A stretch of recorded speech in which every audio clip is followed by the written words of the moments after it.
Shalom to our viewers in InfoLight TV. Joining us today, as usual, is Dany Rubinstein, analyst for the Haaretz newspaper and for InfoLight TV. Dany Rubinstein, shalom. Shalom. Tell us, please, how do you see the tragic event of yesterday in Beit Hanún, and how do you think it will affect the already complicated situation between Israel and the Palestinians? Unfortunately, the effect will be negative, the way I see it, because Hamas become much more stronger because of this tragedy in Beit Hanún. Nobody in the Palestinian political arena, is talking today about any friendship with Israel, negotiation with Israel. On the contrary, everybody asks for revenge. Everybody asked to respond in a very hard way against Israel. I saw today the Palestinian newspapers, all of them, the front page is full with headlines like rivers of blood in Beit Hanún, we want revenge, and stuff like this. And it's very, very, I would say, for me, not only personally, but as a human being, it's a real tragedy. Mm-hmm. And how do you think inside the Israeli government, for the internal Israeli politics, how do you see the situation of Amir Peretz and the Israeli government now after this event?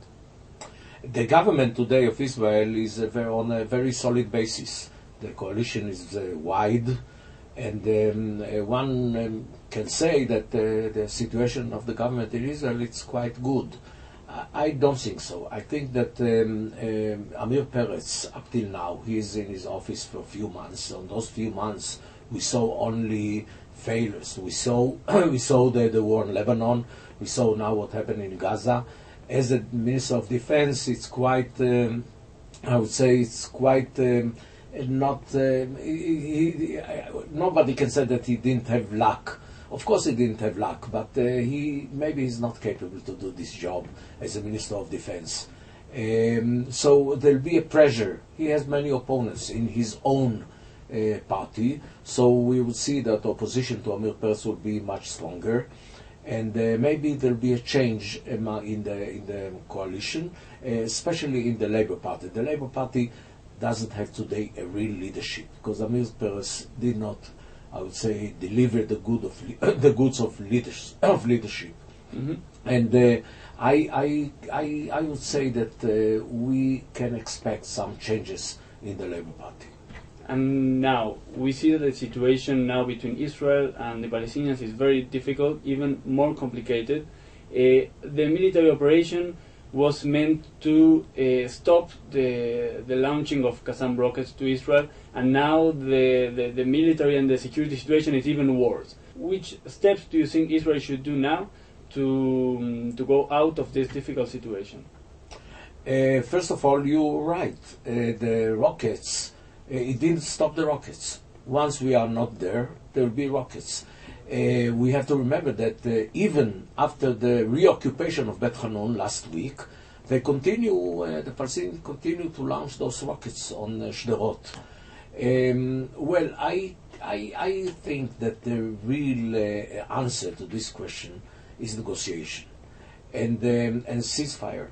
And we need a change in the Palestinian leadership. Not a change, nobody would change today the Hamas or change the PLO or the Fatah movement.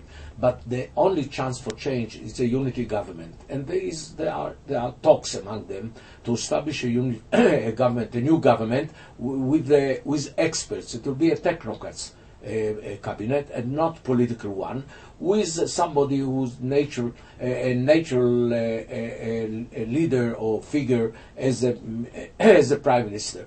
Maybe it will bring some stability to Gaza, but and we have to push in this direction. I don't know how exactly we can do it.